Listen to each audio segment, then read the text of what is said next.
कहते हैं कि जब आप जी को परमात्मा की तड़प होगी, आपकी ऐसी स्थिति आ जाएगी, ना तो आपका कितना हसन दिल करे, ना किसी के साथ फालतू बोलना जी करे। आप ऐसे रहोगे जैसे उन क्या अगर ना यूँ बोलता नहीं, ना समय पर ढंग से रोटी खाता, ना नहाए धोए कपड़े में विशेष रुचि इसकी, नो क्या कर यूँ पता नहीं क्या हो गया इसके, उन्मुनसा रहे है उन्मुनसा।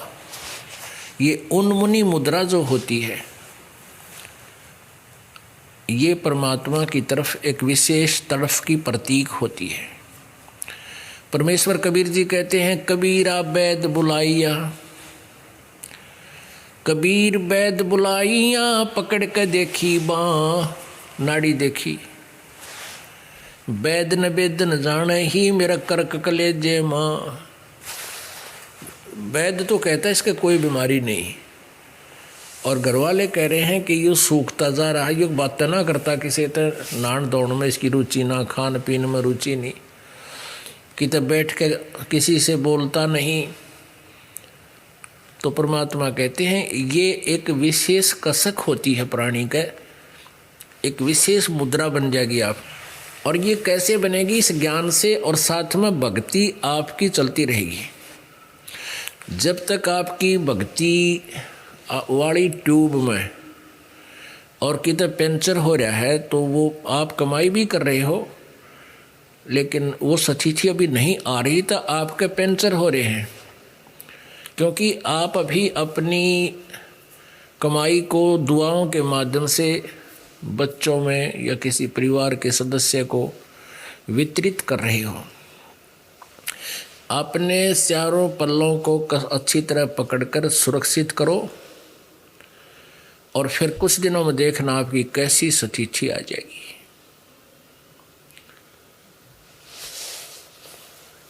अपने आत्माओं, आप बालक हो, कुछ एक तो अभी आए हैं, भाई नाम लिया होगा उन आजकल में, और वो तो केवल उद्देश्य यही लेकर आए हैं कि हम तो अपने बच्चों को, माता पिता को ही स्वस्थ कराने के लिए आए हैं। वो तो हो जाएगा, वो तो कोई दिक्कत को नहीं यहाँ पर।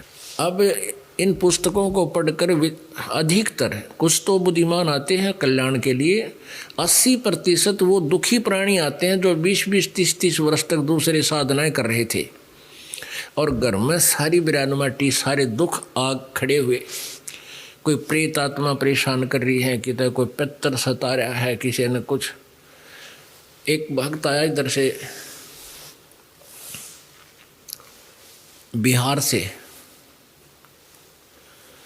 दरभंगा से, कितने बताओ थे आए हुए हैं। वो कह रहे थे जी हमारे घर जो है प्रेत आत्माओं का बहुत ज़्यादा दबाव है, और बहुत ही हानि हमें हो चुकी है, बहुत तकलीफ़ें हमारे घर में घर कर गई हैं, शरीर भी स्वस्थ नहीं है। हमारा जो कुल देव था जिसकी हम पूजा करा करते हैं, उसने हमें कहा कि आप हरियाणा में संत रामपाल जी के पास जाओ, वहाँ से नाम लो, तुम्हारा वहाँ से कल्याण होगा।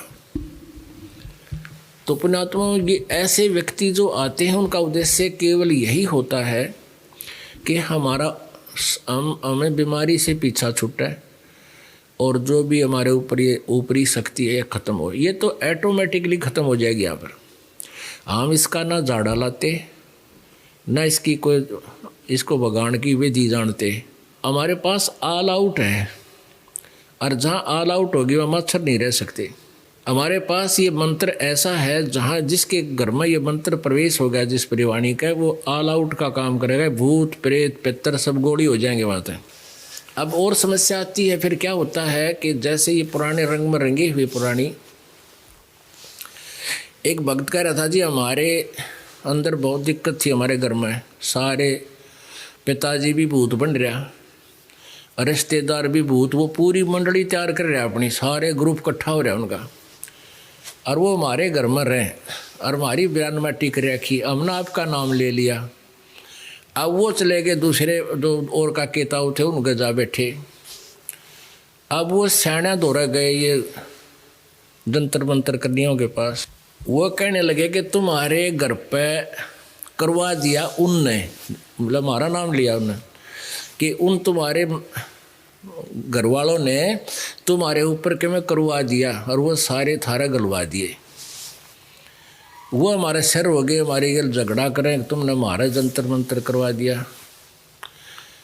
वो मेरे से कहने लगे जी रोज़ दुखी करें हिनों का, तुमने हमारे के में करवा दिया।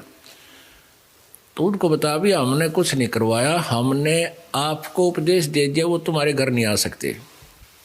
और उनको भी समझाओ अपने चाचे ताऊओं को कि आप भी ऑल आउट ले लो, आप भी मंत्र ले लो पीछा छूटा, पर वो नहीं माने और उनके घर में वो उधमसूत रह रहा है।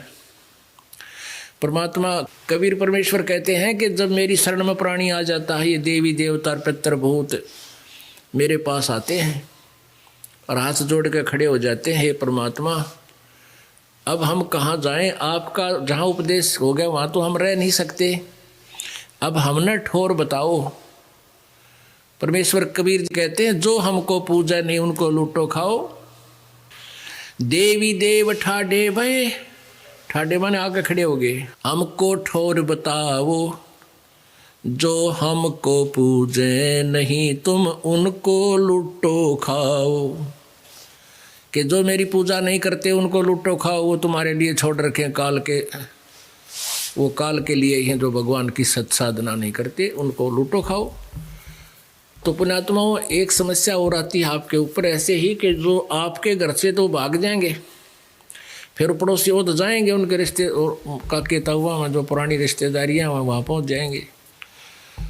ऐसे ही भक्त कह रहा था जी हमारे, ये नाम ले रखा पूरे परिवार ने, कैसे ही मेरा पिताजी भी और साथ में और भी कई मंडली इकट्ठी हो रही है, इकट्ठे हो जाते हैं। जैसे जिनकी भूत योनि होगी तो वो उसी ग्रुप में आ जाते हैं, फिर वो पूरा पितर ग्रुप बन जाता है। और इस भूत की आयु बहुत लंबी होती है, ये 100 वर्ष 200 वर्ष तो 300 वर्ष तक भूत की योनि को भोगते रहते हैं। इनमें बहुत ज़्यादा कष्ट होता है प्रेत योनि में। ये सूक्ष्म शरीर होता है इनका, स्थूल शरीर नहीं होता। कहने लगा जी फिर वो हमारे जो पूरी मंडली थी आपका नाम लेने के बाद वो तो भाग गए वहाँ से, वो हमारे रिश्तेदार हम चले गए दूसरे गांव में। तो उनमें लागे फिर वो उधमस्तारण, वो कहने लगे भाई तुम, उनने पूछा भाई तुम यहाँ क्यों आ गए? ने बोले उनने तो भगवान का नाम ले लिया, वहाँ नहीं जा सकते, अब आप कह रहे आ कराएंगे। अब वो वहीं ठिकाना हो गया उनका। तो अब जहाँ ऑल आउट हो जाएगी वहाँ से आप भाग जाओगे। लेकिन हम मर्यादा में ना रह करके उनको काफ़ी दिन तक अपने घर रख लेते हैं। परमात्मा का नाम मर्यादा से चलता है। तो इस प्रकार पुण्यात्माओं, जो पुण्यात्मा यहाँ आते हैं, जो पहली बार आए हैं, वो तो ये सोचे हैं, कई ऐसे हैं जिनका कैंसर हो रही है वो आए हैं, कुछ एक की और बहुत सी बीमारियां हैं, चला जाता नहीं उठा जाता नहीं, उसको लेकर आए। तो हम साथ में एक कहते हैं कि आप इसके साथ साथ परिवार के सदस्य भी नाम लें।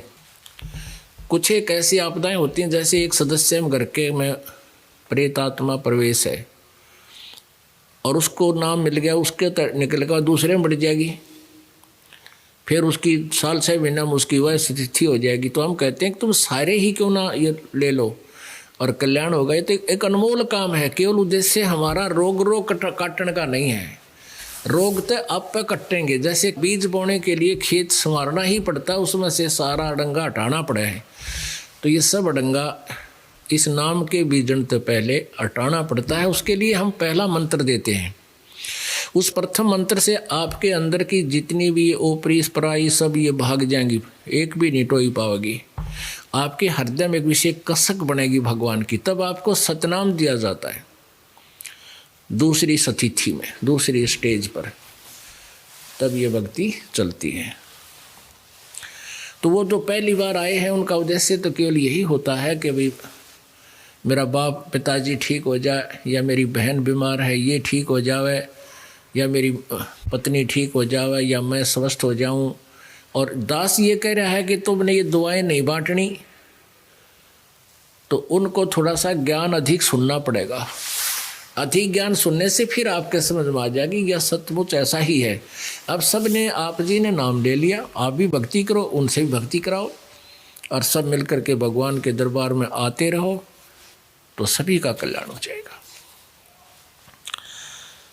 अब परमात्मा के लिए हम आज से नहीं असंख्य युगों से भटक रहे हैं, साधनाएं कर रहे हैं, लेकिन भगवान नहीं मिला। हमारा प्रयत्न जारी है, परमात्मा नहीं मिला। क्योंकि हमें जब परमात्मा मिलने का समय आता है उसमें या तो हमारा मानव शरीर नहीं होता, मानव शरीर होता है तो हम मिसगाइड गणे होते हैं, दूसरे नकली गुरुओं के द्वारा हमारे अंदर इतना ज्ञान भर दिया गया होता है, तो वो परमात्मा के सच्चे ज्ञान को टेकन नहीं देता। उसके लिए अधिक ज्ञान की आवश्यकता है, उसके लिए अधिक अटेंडेंस उपस्थिति की आपको आवश्यकता है। इसलिए आपको बार बार यहाँ बुलाया जाता है। परमात्मा के लिए किन किन व्यक्तियों ने प्रयत्न किए। आप तो कहते हो कि जैसे दास कहता भी महीने में 2 महीने में तुम अवश्य आया करो। कई कहते हैं जी हमें समय नहीं, दूर देश से आते हैं, तो उनके लिए 2-3 महीने भी कर दिए, भाई 3 महीने में आ जाया करो। ये तो एक औपचारिकता है, लेकिन जिस दिन आपके तरफ बनेगी आप डटे नहीं डट सकते। एक घर का सदस्य शराब पीता है और मेरे ख्याल में 100 रुपया की बोतल आती होगी कम से कम, न तो जान नहीं, और वह एक दिन में ना 2 दिन में वो 100 रुपये की बोतल जरूर खराब कर देता होगा। और एक व्यक्ति बीड़ी पीता है, आजकल तो 5-6 रुपये का बंडल हो रहा होगा, 2-2 बंडल पी जा कम से कम। आप पीवा फिर पड़ोसी मांग ले दी एक बीड़ी, माचिस का खर्चा नहीं आ रहा। यानी 1 महीने में 50 रुपये की शराब और 10 रुपये की बीड़ी, 60 रुपये, कितने हो गए? 1800 रुपये महीने का खर्चा, और माचिस रहेगी न्यारी। और कोई भुक्की खावे है, और कोई पान खाकर पेट थूके है, क्यों मतलब है यो? खान की चीज़ रोटी खाओ, भाई सेब संतरे खा लो, पान खावें लाल मुँह थूके उड़ा बुरा हाल कर दें। तो इस तरह तम्बाकू खावें, तम्बाकू खाने की चीज़ है, कमाल की याद। सेब खाओ, संतरे खाओ, काजू खाओ। तो इस तरह की बकवादियाँ त्याग देने से बहुत पैसा बचता है। उस पैसे को आप परमात्मा के लिए दान में, आने और जाने के किराए में लगाओ। आपके यहाँ आने का किराए का जो पैसा है, आने और जाने का, वो भी आपके पुण्य में गिनती होता है। पुण्यात्मा देखो, जो जिनको ये ज्ञान नहीं, उन्हें तो माया माया दिखा है। अब जैसे एक किसान था, एक किसान खेत में गेहूँ बोया था, बीज रहा था। और गेहूँ कैसे बीजते हैं? एक लोहे की पाइप सी होती है, और उसका ऊपर का हिस्सा कीप जैसा होता, ऊपर से खुला, नीचे से पाइप, और हल्के पीछे बांध के बैल जोत के, और उस पाइप में के गेहूँ ज़मीन में डाले जाते हैं। हल्स की फाली जो होती है गेहूं में खूड बनाती चलती है, एक लाइन सी खींच देती गहरी, और उसके अंदर से गेहूं डलता चला जाता है मिट्टी में, बीज, वो गेहूं के दाने, और ऊपर से मिट्टी ऑटोमेटिकली उस पर आ जाती है। एक कोई व्यक्ति था जो शहर में जन्मा, शहर में ही पला, और उसकी नौकरी लग गई यहाँ एक रूरल क्षेत्र में, ग्रामीण क्षेत्र में। वो पहली बार आया गाँव अपनी ड्यूटी पर। उसने देखा किसान खेत में गेहूँ बोया था। वो देख के खड़ा हो गया, भाई वो क्या कर रहा है? उसने देखा कि गेहूँ को एक थैले में डाल रखा काख में, और उसमें से उठा कर पाइप के माध्यम से मिट्टी में गिर है, ज़मीन में डाल रहा है। तो उसने उस शहर के बाबूजी ने कहा, भाई रोकना रोकना रोकना। कहाँ रुक गया भाई, क्या बात है? किसान ने सोचा कोई रास्ता पूछता होगा, उसने बैल रोक लिए। वो कहने तू क्या कर रहा है? अक मैं गेहूँ बोऊ हूँ। किसान बोला मैं गेहूँ बो रहा हूँ। उसने कहा तू तो गेहूँ को बर्बाद कर रहा है, पता है देश में वैसे खाद्य सामग्री की कमी है और गेहूँ की कमी है, तू नाश कर रहा है, ज़मीन में बर्बाद कर रहा है। और उसने तो गेहूँ देखे थे अपने ठेकिया में, लोहे की टंकिया में, और उसी से निकाल कर माता पिसवाया करती थी और रोटी बनाती थी। तो वो उसी दृष्टिकोण से उपदेश दे रहा है कि ये तो बड़े सुरक्षित रखने चाहिए, लोहे की टंकी में रखने चाहिए, इनमें तो हवा भी नहीं लगनी चाहिए, अरे तू मिट्टी में डाल रहा है, तेरा दिमाग खराब हो गया है। अब वो किसान ने सोचा ये गुगू कितना है गया, ये ना मेरा ये मन ने शिक्षा देने लग रहा, उसको जानता गया कि वो कितना चिड़ियाघर में आया है। तो वो कहने लगा, उसने समझाया कि बाबूजी बात सुनो, मैं गेहूं को बर्बाद नहीं कर रहा, ये आज जो मिट्टी में डाल रहा हूं आपकी दृष्टि में ये बर्बाद होते दिखे हैं, ये मुझे आबाद करेंगे। आज से 4-5 महीने के बाद आज मैं 1 एकड़ में 40 किलो गेहूं डाल रहा हूं मिट्टी में, और ये 70 मन, एक मन में 40 किलो होते हैं, ये 70 मन होंगे इसमें। अब उसके आवाज़ समझ में नहीं आया क्योंकि वो प्रोसीजर से परिचित नहीं था। अब किसान उस शहरी बाबूजी की बात ने कैसे माना है, क्योंकि वो तो प्रैक्टिकल किए हुए। तो 5-4 महीने के बाद फिर उसको दिखाया कि वो आया, जब गेहूँ पक गए, एक दाने से एक समूह बना, गुच्छा बन गया, उत्पन्न हुआ, और प्रत्येक में 10-10, 15-15 गुच्छे बन गए। उनमें फिर बाली, प्रत्येक में एक बाली में 20-20, 30-30 गेहूँ। तब उसका विश्वास हुआ, कहाँ सच्ची भाई तो ठीक है था। तो पुण्यात्माओं, आज जो इस ज्ञान से परिचित नहीं है, आप जी यहाँ आते हो, दान करते हो, तो वो आपके हो सकता परिवार के सदस्य भी हो सकते हैं इस प्रकार के, जो आपको कहेंगे कि तू नाश करेगा, तीसरे दिन सत्संग में चला जाता है, दान करते हो, तुमने शर्म नहीं आती, पैसा कितना होगा, 100 प्रकार की अड़चनें पैदा करते हैं। लेकिन आप जी परिचित हो इस मार्ग से, आप उनकी बातों में नहीं आ सकते, क्योंकि उनको तो आज आप बर्बाद करते नजर आते हो, जैसे उस शहरी बाबूजी ने लगा था, शहरी बालक ने लगा था कि ये किसान नालायक है, और किसान को पता था क्योंकि वो प्रैक्टिकल कर रहा, तो उसकी बात में वो नहीं आ सकता, चाहे कुछ भी कहो वो। तो पुण्यात्माओं, आपकी स्थिति इस ज्ञान से इतनी हो जानी चाहिए कि संसार कुछ भी कहे, अगर आपने उबरना है तो यही तरीका और दूसरा नहीं। ये ना जाने कितने वर्षों के बाद ये एक सत साधना प्रारंभ परमेश्वर करवाता। कबीर जी, किसी जीव के बस का नहीं ये कार्य प्रारंभ हो सके। आप जी ने प्रैक्टिकल भी देख लिया, कितने संत हैं बिना गिनती के, और किसी के साथ कोई खींचातानी नहीं। और इस दास के साथ कितना जुल्म करवा डाला इस काल ने, जनता को भड़का कर, राजा को प्रजा को पीछे ला कर, कि उसको पता था तेरा नाश होगा, इनको तो सच्चाई का पता लग गया, सब भाग जाएंगे यहाँ से सतलोक में। और लेकिन ये परमात्मा ने चला रखा है, ये जीव के बस का नहीं है, और जीव इसको चला भी नहीं सकता।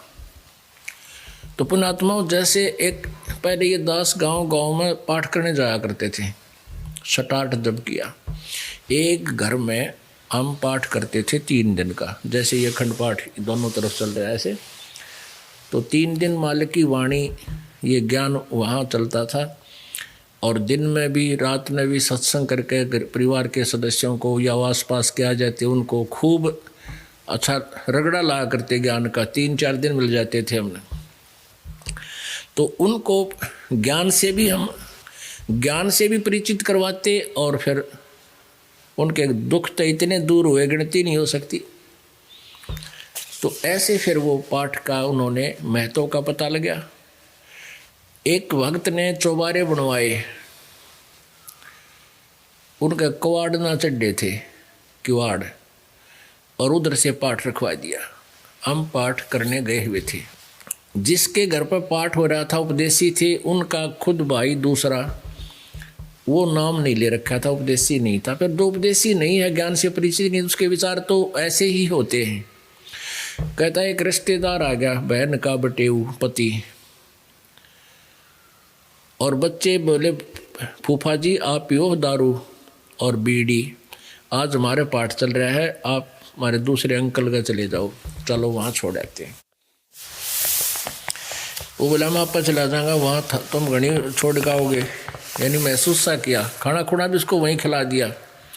तो उसके जो दूसरे चाचा ने उस रिश्तेदार को खूब पढ़ा दिया कि इतना नाश करेंगे, चौबारे बनवाए थे ऊपर और उनमें कवाड़ ना चढ़वाए गए। 2,500 रुपये पाठ कला दिए। पहले वहाँ घर में हम पाठ करते थे, 2-2,500 रुपया खर्चा होता था। 2,500 रुपये पाठ कला दिए और कवाड़ ना चढ़वाए गए। देख नाश करेगा यूँ। अब वो रात में तो पी रहा था। सवेरा जब हम जा लिए उसके बाद आया, तीसरे दिन भोग लग जाता था। हम 1 बजे 2 बजे वहाँ से प्रस्थान कर जाते थे। तो उसके बाद बताओ थे जी, फिर आया हमारा रिश्तेदार हमारे पास और हमने शिक्षा देने लगा। कहना तुमने तो नाश करना है, क्यों बर्बाद करते हो। यू के पाठ पाखंडी आ रहे थे, हैं अच्छे अधवे पाड़े थे ते, और कुआड़ ना चढ़वाए गए तेरे पे और 2,500 रुपये खर्च कर दिए तेने। तो वो कहने लगा देखो कमाल की बात, वो स्वयं दारू पीवे, बीड़ी पीवे और सारे उल्टे काम करे और भगत ने शिक्षा दे। भगत ने यूँ के कर दिया, ऐसा नहीं करना चाहिए था।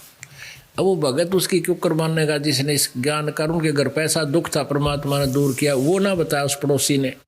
फिर उसको समझाया कि कुआड़ भी चढ़ देंगे, सारे काम होंगे, कुआड़ के बिना चढ़ रहेंगे। और ये काफ़ी समझाने की चेष्टा की पर वो नहीं माना। फिर वो कहने लगे हम भी ना माने, हम क्यों मानना थे उसके। जब वो हमारी अच्छी बात ना नहीं मानता तो हम भी नहीं मानते, हम भी नहीं माने, हम कैसे मान जाएं। एक मजाक का चुटकुला है। एक टीचर क्लास में बैठा था और बच्चे शरारत कर रहे थे। एक व्यक्ति आकर बोला मास्टर जी, कहाँ भाई अगे बच्चे नहीं डरते आपते। उन्होंने बोला मैं क्या डर रहा हूँ इनते, मैं भी ना डरता। तो भाई वो ना मानेंगे तो हम भी ना मानना उनकी, सीधी सी बात है। अब परमात्मा क्या बताते हैं, लागी का मार्ग और है लागे चोट काल जा करके, लगे चोट काल जा करके, लगे चोट काल जा करके, लागी का मार्ग और है लगे चोट कले जा करके, बन बीच भरतरी भूप ने एक मारा ताण निशाना, बन बीच भरतरी भूप ने एक मारा ताण निशाना, कोई घड़ी सदी थी आवन की साधु का हो गया आना, कोई घड़ी सदी थी आवन की साधु का हो गया आना, कोई मुआ मर्ग जवा दियो नहीं तो तारे धरो न बाणा, ये मुआ मर्ग जवा दियो नहीं तो तारे धरो न बाणा, वो जिंदा कर दिया डोर था शिष बण्या परीक्षा करके, शिष बण्या परीक्षा करके, शिष बण्या परीक्षा करके, लागी का मार्ग और है लग चोट काल जा करके, लग चोट काल जा करके, लग चोट कले जा करके, लागी का मार्ग और है लग चोट कले जा करके, गोपी चंद योगी हो गए जिन ले लिया भगमा बाणा, गोपी चंद योगी हो गए जिन ले लिया भगमा बाणा, गुरु महल जनाने बेज तेरा डोडी में अलख जगाना, गुरु महल जनाने बेज ते डोडी में अलख जगाना, व्यंजन 36 त्याग के भिक्षा का भोजन खाना, व्यंजन 36 त्याग के भिक्षा का भोजन खाना। तन पड़ गया कम जोर था ना, खाया उधर भर के, ना खाया उधर भर के, ना खाया रे उधर भर के। लागी का मार्ग और है, लग चोट काल जा करके, लग चोट कलेजा करके, लग चोट काल जा करके। बाजीद कहे उठाओ ऊंट को, लोग कहें ये मुआ। बाजीद कहे उठाओ ऊंट को, लोग कहें ये मुआ। उठन वाली चीज रही ना, गया ओढ़ सलानी सुआ। रही उठन वाली चीज नहीं, गया ओढ़ सलानी सुआ। कुछ नक्सक बिगड़या है नहीं, बाजीदा अचरज हुआ। कुछ नक्सक बिगड़या है नहीं, बाजीदा अचरज हुआ। जिन किया अचंबा गोर था, तजराज काल से डर के, तजराज काल से डर के, तजराज काल से डर के। लागी का और है, लग चोट काल जा करके, लग चोट काल जा करके, लग चोट काल जा करके। सुल्तानी मगन बैराग में जिन, तज दिया बलख बुखारा। सुल्तानी मगन बैराग में जिन, तज दिया बलख बुखारा। कदे पालकियां में चालते, आज ठालिया गुदड़ बारा। कदे पालकियों में चालते, आज ठालिया गुदड़ बारा। सब संगी छोड़ी रोवती रोवे था कुण बासारा। सब संगी छोड़ी रोवती रोवे था कुण बासारा। शोर मचारणे वास में, ना देखा पीछा फिर के, ना देखा पीछा फिर के, ना देखा रे पाछा फिर के। लागी का मार्ग और है, लग चोट काल जा करके, लग चोट काल जा करके, लग चोट काल जा करके। कुएं में शेख फरीद ने किसी मीठी बोली बासा। कुएं में शेख फरीद ने कैसी मीठी बोली बासा। तुम चुन चुन कागा खाली, और मेरे हाडा पर का मासा। तुम चुन चुन कागा खाली, और मेरे हाडों पर का मासा। मेरे दोने नामत छेड़ना मोहे, राम मिलन की आशा। मेरे दोने नामत छेड़ना मोहे, राम मिलन की आशा। उन करी तपस्या घोर थी, वो होए आसर और के, वो होए आसर और के, वो होए आसर और के। लागी का मार्ग और है, लग चोट काल जा करके, लग चोट काल जा करके, लग चोट काल जा करके। लागी का मार्ग और है, लग चोट काल जा करके। पिपा दरिया में कूद गए रजिन, कैसी करी डठाई। पिपा दरिया में कूद गए रजिन, कैसी करी डठाई। वो नर पाड़ा जीत गए जिन, सर धड़की रबाजी लाई। वो नर पाड़ा जीत गए जिन, सिर धड़की बाजी लाई। कह मंगलानंद चेती और कुछ सोच समझ मेरा भाई। कह मंगलानंद चेती और लो सोच समझ मेरा भाई, बिन चेते ये झूठा शोर है। कुछ जाइयो सुकर्म करके, कुछ जाइयो सुकर्म करके, कुछ जाइयो रे सुकर्म करके, लागी का मार्ग और है लग चोट काल जा करके, लग चोट काल जा करके, लग चोट काल जा करके, लागी का मार्ग और है लग चोट काल जा करके। पुण्यात्मा,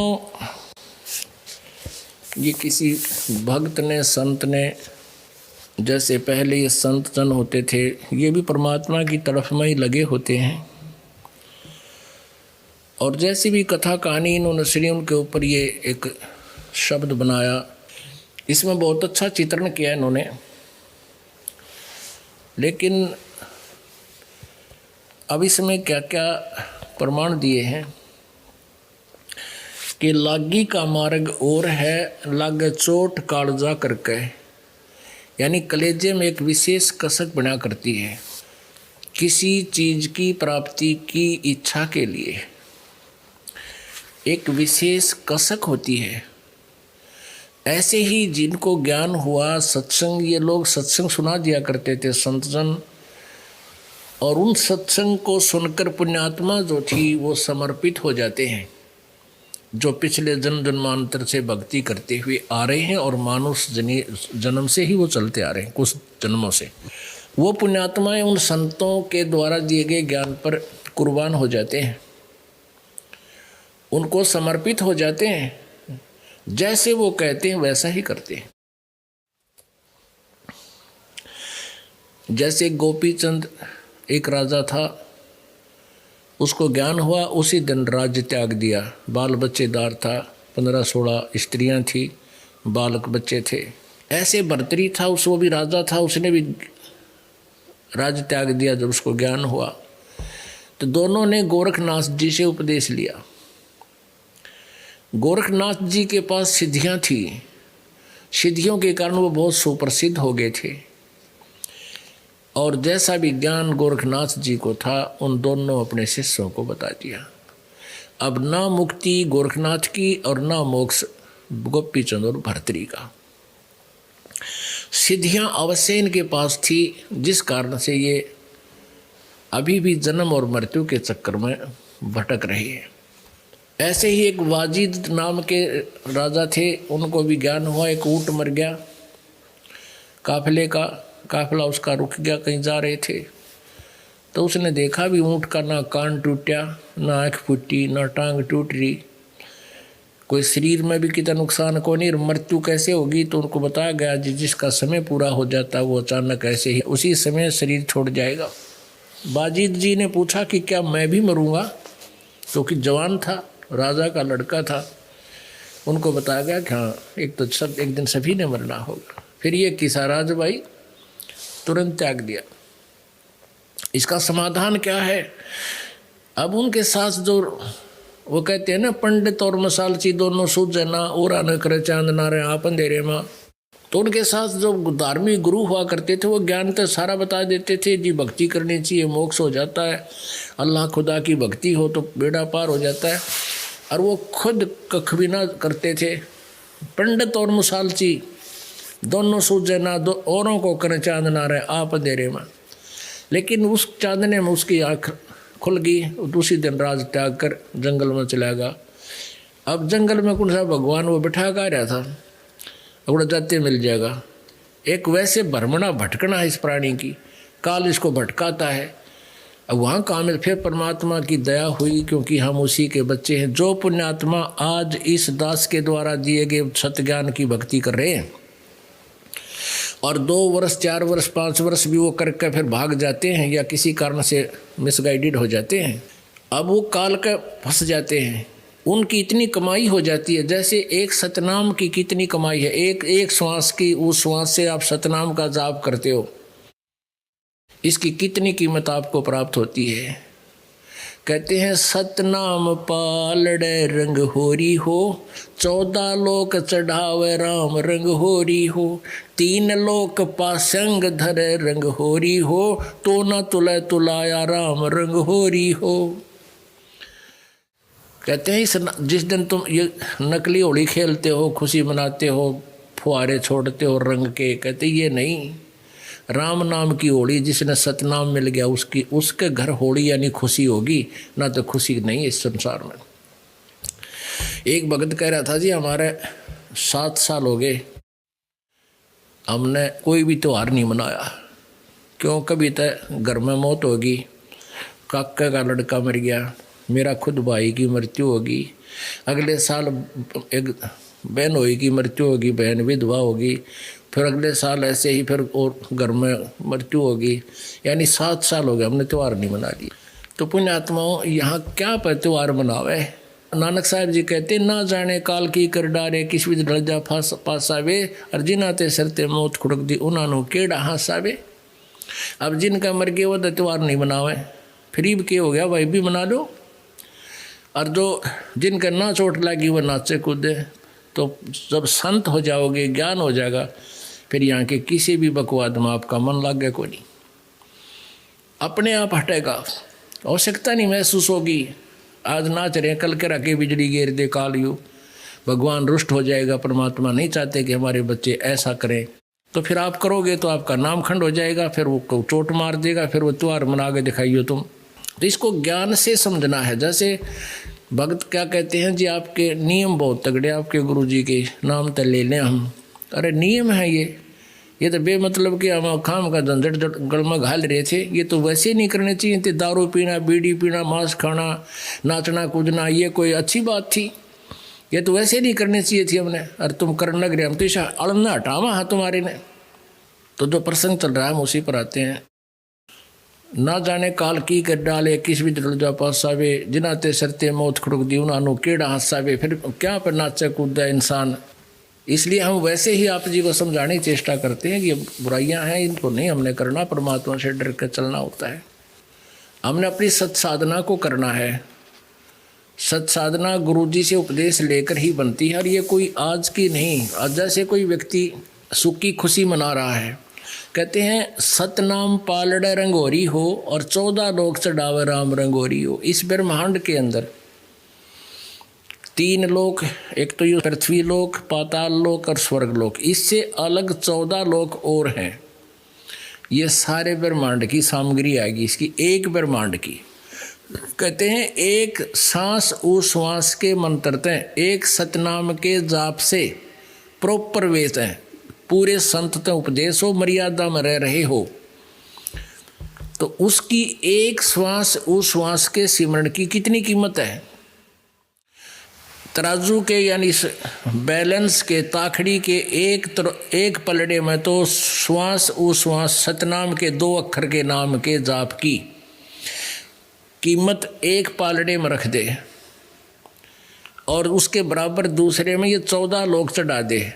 14 लोकों में कौन कौन से लोक हैं? जैसे शिव जी का लोक, ब्रह्मा जी का लोक, विष्णु जी का लोक, दुर्गा का लोक, ब्रह्मलोक, और ये और जैसे स्वर्ग अलग से, इनके आगे फिर डिवाइडेशन है, फिर जहाँ ये काल रहता है उसको भी अलग लोक बताया है। तो ऐसे ये 14 लोक, नीचे के अतल वतल ये अलग से हैं, 6 और हैं नीचे, 7वां पाताल लोक है। तो ऐसे ये 14 लोक कहते हैं एक पालड़े में दर्द है, और ये 3 लोक पृथ्वी, स्वर्ग और पाताल, इन न तो पासिंग रख दे। अब पासिंग डिफाइन करनी पड़ेगी, क्योंकि आप जिन पासिंग देखी नहीं, अब तो इलेक्ट्रॉनिक्स बैलेंस आएगी, ये तराजू आएगी तोलन के। हमने देखे हैं पहले एक डंडी सी हुआ करती, एक डंडी, और उसका बीच में सेंटर में एक पकड़न का ऐसे रस्सी सी बांध दी जाती थी, और उसके दोनों किनारा पर तराजू के वो पलड़े लटका दिए जाते थे रस्सियों से बांध कर, और उनका बैलेंस देखने के लिए उस बीच के डंडी के बीच के उस रस्सी को पकड़कर ऐसे कर देते थे। तो दोनों तराजू के पलड़े यदि एक दिशा में होते, एक उसमें और वो पलड़ी की डंडी सीधी होती तो वो ठीक है। अगर उसमें थोड़ी बहुत भी कोई वो डिसबैलेंस होता तो जो जैसे कोई चने तोल रहा है या गेहूं तोलने आया है सौदा करने, तो उस गेहूं में से एक मुट्ठी गेहूं उठा कर और उस डिसबैलेंस को बैलेंस करने के लिए वो उसकी जो उसके अंदर जो डिफेक्ट था वो निकालने के लिए उस गेहूं को बट्टों की तरफ रखा करते थे और उसको पास्यंग कहा करते कि तेरी तखड़ी में पास्यंग है। पास्यंग मीन डिफेक्ट है। तो वो पास्यंग पूरी करने के लिए जिस कणक का सौदा करते थे उसमें से मुट्ठी भर लेकर और उसको बैलेंस करते थे, उसको एक जैसा बनाते थे कि वह डिफेक्ट ना रहे, उसमें कांड ना रहे। तो वो पास्यंग के इतने गेहूं होया करें और बाकी सौदा जो होता था उससे पता नहीं 100 बोरी का 20 बोरी तोला करते। वह पास्यंग इतनी रखी होती थी एक साइड में यूजलेस। तो कबीर परमेश्वर की महिमा से परिचित होने के उपरांत आदरणीय गरीबदास साहिब छुड़ाने वाले जी क्या बता रहे हैं? भाई सतनाम पालड़े रंग होरी हो और 14 लोक चढ़ावे राम रंग होरी हो। 3 लोक, ये पृथ्वी लोक, पाताल लोक और स्वर्ग लोक, पाताल लोक स्वर्ग लोक, कहते 3 लोक पास्यंग धरे, यानी इनकी गिनती को नहीं उस सौदे में। रंग होरी हो तो ना तुले तुलाया राम रंग होरी हो। एक सतनाम के एक श्वास, उस श्वास की कीमत बच्चों आपको नहीं पता, क्योंकि आपने लाल सुना है, देखा नहीं है, जिसकी 9 करोड़ कीमत होती है। तो ऐसे ही बताया कि आप जी का एक सतनाम की जो कमाई आप कर रहे हो मर्यादा में रहते हुए, अब यह कितनी ज़बरदस्त होगी। और जिसने 2 वर्ष 4 वर्ष साधना या कर ली, दान पुण्य किए, और फिर किसी कारण से कहते हैं ये भाई खांडे कैसी धार है भक्ति पर चलना। नानक साहब कहते हैं साध मिले साड़ी सादी होंदी विछड़ दिया दिलगीरी वे, अख दे नानक सुनो जहाना मुश्किल हाल फकीरी वे। फकीरी मीन भक्ति, यानी संसार से उल्टा हटना। उस वह फकीरी से घर में रह कर लो, चाहे घर छोड़ के कर लो। फकीरी का अर्थ है संसार से मन हट जाना, भक्ति में दृढ़ हो जाना। कहते हैं या मुश्किल हाल फकीरी वे, जैसे आप जी आते हो, दास को खुशी होती है कि परमात्मा के बच्चे काल के जाल से बचे हुए हैं। नानक साहब जी भी ऐसे ही कहते थे। भाई नानक साहब जी को पूछा भी आप खुश नहीं रहते, आप वैसे मायूस से रहते हो, तब उन्होंने कहा था भाई ना जाने काल की कर डारे किस बीच ढल जा पासावे, और जिन आते शरते मौत खुड़क दियो नानो केड़ा हासावे। फिर पूछा कि क्या आप कभी खुशी नहीं मनाते? कि खुशी मनाता हूँ जब मेरे भक्त वापस आते हैं मेरे पास, जब मुझसे मिलने आते हैं और वो ज्यों के त्यों आ जाते हैं, वो काल की डीमक उनको नहीं खाती है, वो खंडित नहीं होते हैं मुझसे, तो मेरी खुशी का ठिकाना नहीं रहता। साध मिले साड़ी सादी होंदी विछड़ जाए दिलगीरी वे, अख दे नानक सुनो जहाना मुश्किल हाल फकीरी वे। नानक जी कहते हैं कि ये भक्ति का करना बड़ा मुश्किल है, क्योंकि काल के दूता ने इसको इतना डिफ़िकल्ट बना दिया। अब वर्तमान में एक संत होता है जो समझावे, ठीक मार्ग पर लावे, और कुमार्ग समझाने वाले करोड़ों यहाँ से जाते ही शुरू हो जाएंगे। वहाँ के रखा है, सब आप अपनी बतावे हैं, तुम बका रखे हो। इस तरह यहाँ से शुरुआत हो जाएगी जब आश्रम से तुम बाहर जाओगे। तो इस प्रकार कहते हैं मुश्किल हाल फकीरी वे। तो 2-4 वर्ष ठीक साधना की और फिर वह डीमक लग गई, विचलित हो गए भोली आत्मा। तो वो फिर आगे जन्म में पता नहीं क्या बनाओगा, पुनः कहाँ कहाँ घूमेगा, पृथ्वी पूरी पृथ्वी के राजा भी बन सकते हो आप। इस 4 साल की कमाई तय, और स्वर्ग और महास्वर्ग और विष्णु का लोक और शिवजी का लोक, बड़े गण बनोगे, बड़े बड़े ठाठ। काल तो नहीं मूर्ख बनाओ, लेकिन आपकी पूंजी समाप्त होती रहेगी, वो पुण्य समाप्त हो जाएगा और फिर आप जी को पटक देगा पृथ्वी पे। कोई राजा बन गया, जैसे भर्तृहरि गोपीचंद कभी परमात्मा की शरण में किसी युग में रहे हैं, फिर ऐसे बकवाद कर गए ये, और फिर वह उमंग अंगड़ाई लेगी, क्योंकि वो डट नहीं सकती आत्मा। छोटी सी बात पर ही वो तुरंत राज त्याग दिया। अब काल ने तो लंबे रस्से बांध रखे हैं, घर भी त्याग दिया सोचा ले जा कि जागा, आगे दूत बैठा रखे नकली संत, उसने कह दिया तपस्या करो, वो तपस्या करने लग गए। आखिर में कहते हैं लास्ट में फिर वहीं आना पड़ेगा जहाँ से शुरू हुआ। पुण्यात्माओं, परमात्मा परमेश्वर कबीर जी कहते हैं जो जन हमारी शरण है ताका हूँ मैं दास, और गेल गेल ला गया फिर जब लग धरती आकाश। परमात्मा चारों युगों में आते हैं, सतयुग में सत सुकृत नाम से, त्रेता में मुनिंदर नाम से, द्वापर में करुणामय नाम से, कलयुग में कबीर नाम से। अब जब ये परमात्मा आते हैं तो अपनी प्यारी आत्माओं को ज्ञान भक्ति नाम कुछ एक को अवश्य देते हैं प्रत्येक युग में। फिर वो भक्ति करते करते फिर पार तो नहीं हो पाते, क्योंकि परमात्मा को परमात्मा नहीं मान पाते। फिर भी उनकी अच्छी कमाई हो जाने से वो फिर मनुष्य जीवन प्राप्त करते हुए स्वर्ग सार्ग में धक्के खाते हुए फिर मनुष्य जन्म प्राप्त करते हैं। जैसे सतयुग में परमात्मा जब लीला करने के लिए सतलोक से चलकर आए, सतयुग के अंदर एक विद्याधर ब्राह्मण था, उसकी पत्नी दीपिका, ये दोनों निसंतान थे। परमात्मा एक कमल के फूल पर इनको मिले। ये और भी पीछे सी कहानी, बहुत लंबे समय से असंख्य युगों से धक्के खा रहे हम, लेकिन वहाँ से शुरुआत करते हैं इनके नए सिरे तक। तो उस जन्म में मालिक का उनने सेवा करी, बालक रूप में पाले, लेकिन मान्य नहीं। त्रेता युग में फिर वही वेद विज ब्राह्मण हुए, वही विद्याधर ब्राह्मण वेद विज ऋषि हुए, और सूर्या नामक उसकी पत्नी वही दीपिका वाली आत्मा हुई।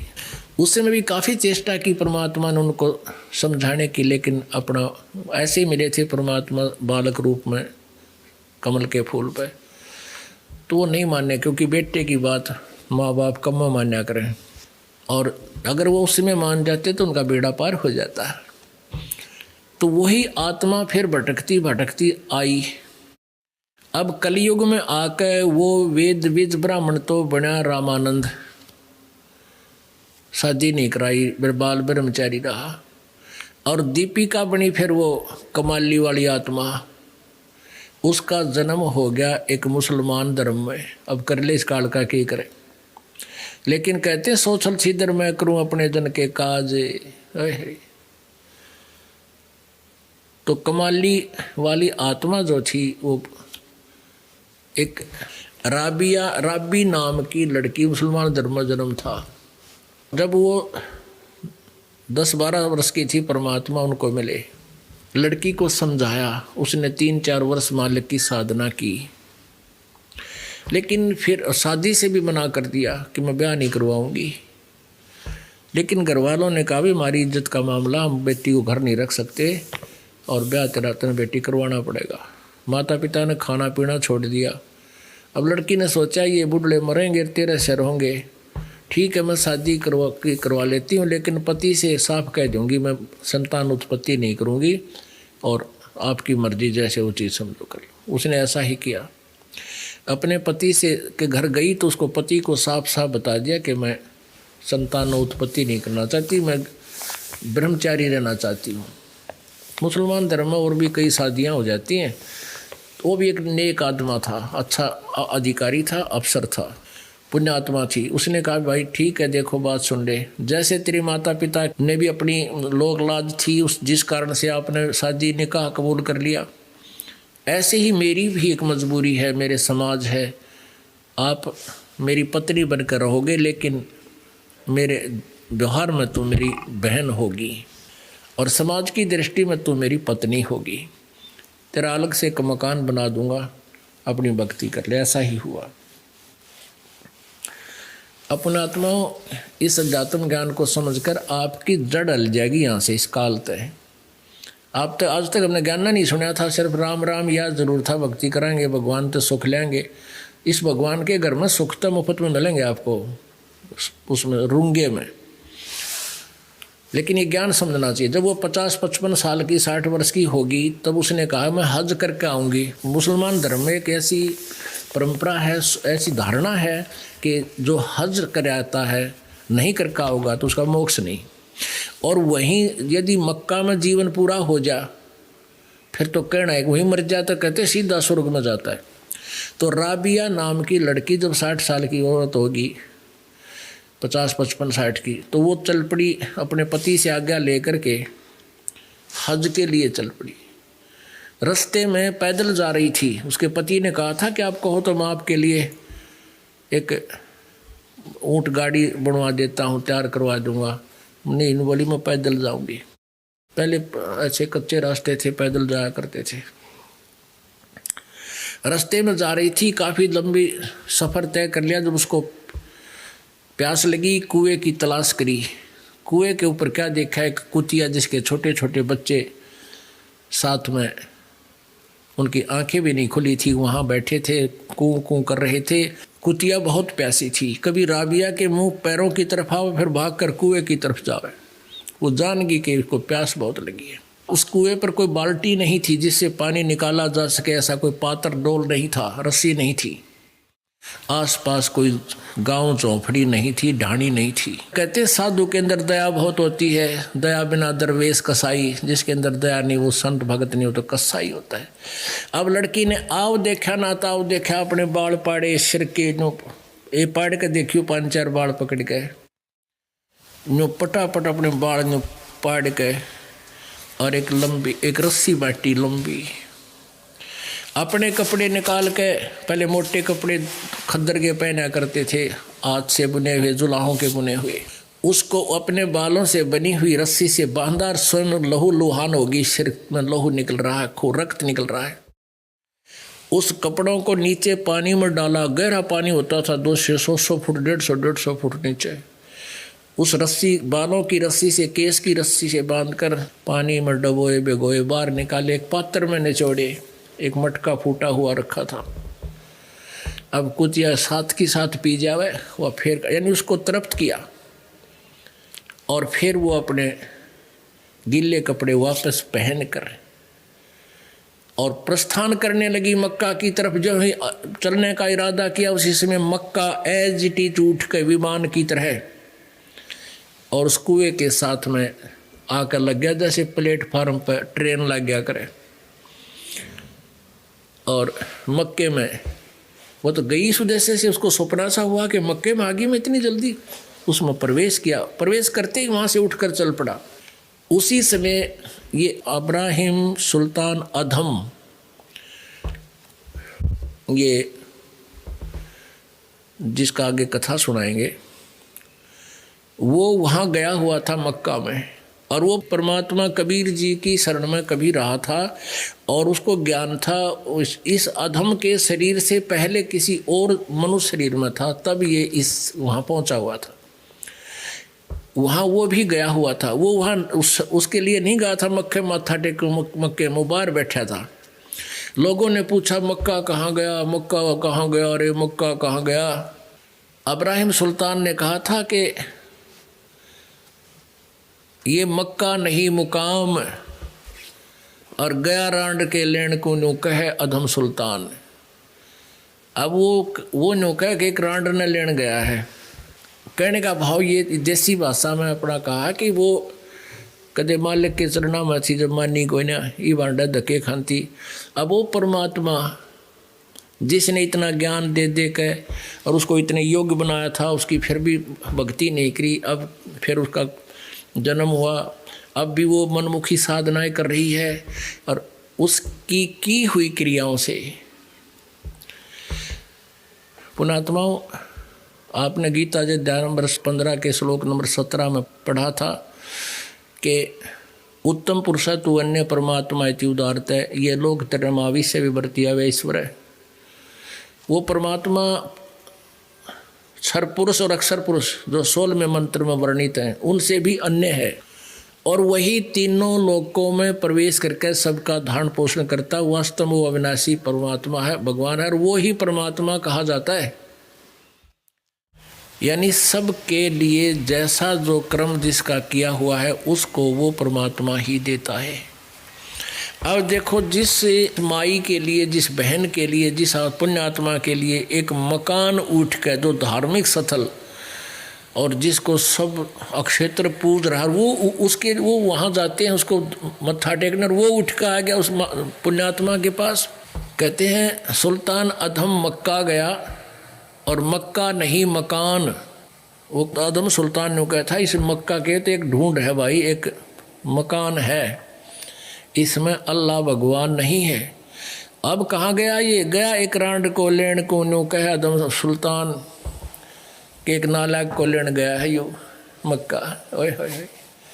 अब जो वहाँ ये देख रहा है कि भाई राबिया के लिए मक्का उठ कर चला गया, तो उसकी कितनी महिमा वहाँ हुई होगी, उस पुण्यात्मा की कितनी जय जयकार होगी उस धर्म में, और वो लोग कितना उसको देवी रूप में मानन लग गए होंगे। अगले जन्म में क्या बनी हुआ, उसका फिर बंसुरी नाम की लड़की का जन्म हुआ मुसलमान धर्म में, और वो इतनी अच्छी गायिका थी, भगवान के गुण गाती थी, भक्ति भी करती थी। जैसे कई परमात्मा के भजन गाते हैं, बस इतना ही काम करते हैं। और वो फिर जब वृद्ध हुई 50-55 वर्ष की, तो मक्का में पहुंच गई हज करने के लिए, मत्था टेकन। उसको ये पता लगा वहाँ पर, क्योंकि वहाँ बाहर बैठे मक्का की महिमा सुनाते हैं जो वहाँ रुकते हैं हज यात्री हजी। उसको ये ज्ञान हुआ भाई यहाँ जिसका मृत्यु हो जाती है मक्के में, वो सीधा स्वर्ग जाता है। और उसने देखा मैं 60-65 साल की होगी, अई क्यों ना स्वर्ग के लिए हम सारा कुछ कर रहे हैं। तो उसने वहाँ से कर्ज लेकर अपना सिर काट दिया और मक्के में चढ़ा दिया। सब यूँ कह रहे हैं ये तो गई स्वर्ग में, ये तो गई स्वर्ग में, सीधे रास्ते खुल गए। और वह अगले जन्म में एक वैश्या का जन्म हो गया। उस गणिका के शरीर को छोड़ के वो फिर शेख तकीन मुसलमान जो सिकंदर लोधी का धार्मिक गुरु था, उसके घर कन्या का जन्म हुआ। जब वो 10-12 वर्ष की होगी वो मृत्यु को प्राप्त हुई। उसका आगे जन्म शेष नहीं था, मनुष्य का खत्म हो गया था। उसने वो सारी बैटरी डिस्चार्ज कर ली थी। उस परमात्मा के 4 वर्ष भक्ति करने से उसको 3 मनुष्य जन्म कंटिन्यूस मिल गए, लेकिन आगे बैटरी चार्ज ना होने से वो खत्म होगी, आगे उसका मनुष्य जीवन नहीं था। फिर परमात्मा कहते हैं गैल गैला गया फरो जब लग धरती आकाश। ये ज्ञान जो दास आपको दे रहा है परमात्मा ने आके दिया था, आपके हृदय से उतर नहीं सकता। आपको याद आएगा मृत्यु के बाद भी कि हमने तो गलती बन गई, जो यहाँ से विमुख हो गए, जो गुरुद्रोही नहीं हुए। जो गुरुद्रोही हो गए उनका कितना काउंट नहीं। तो फिर उस परमेश्वर ने लीला की, शेख तकी ने ऐसा कोई जिद पकड़ दी कि मेरी बेटी ने जीवित करे तो मैं मानूं कबीर इज गॉड। परमात्मा ने कहा बुला लो सारे गाँव के आसपास के शहर वालों को और लड़की को जिंदा करूँगा। कई हजार व्यक्ति दर्शक वहाँ उपस्थित हो गए। कब्र में दाब रखी थी 10-12 दिन से। कब्र को फुड़वा करके लड़की से कहा कि हे कबीर की बेटी बाहर आ जा। उसी समय सतलोक से जहाँ भी वो आत्मा थी उसी से वापस आई और लड़की जीवित हो गई। बोलो सतगुरुदेव।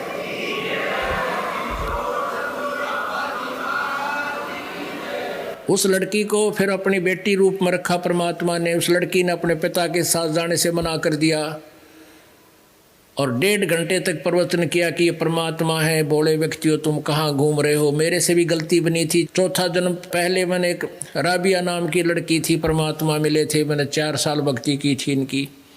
उसके बाद भक्ति छोड़कर मैं और साधना करने लगी थी। उसके कारण मुझे मनुष्य जन्म भी मिलते रहे। ऐसी ऐसी लीलाएं मालिक ने मेरी उस भक्ति के कारण की थी। मेरा विनाश हो गया सब भक्ति का। आज इन दयालु ने फिर दया करी है, मुझे शरण में लिया है। अब इनकी कृपा से मेरी हृदय की आंखें खुल गई, अब मार नहीं खाऊंगी। वो कमाली फिर परमात्मा के चरणों में रही और बेड़ा पार करवाया।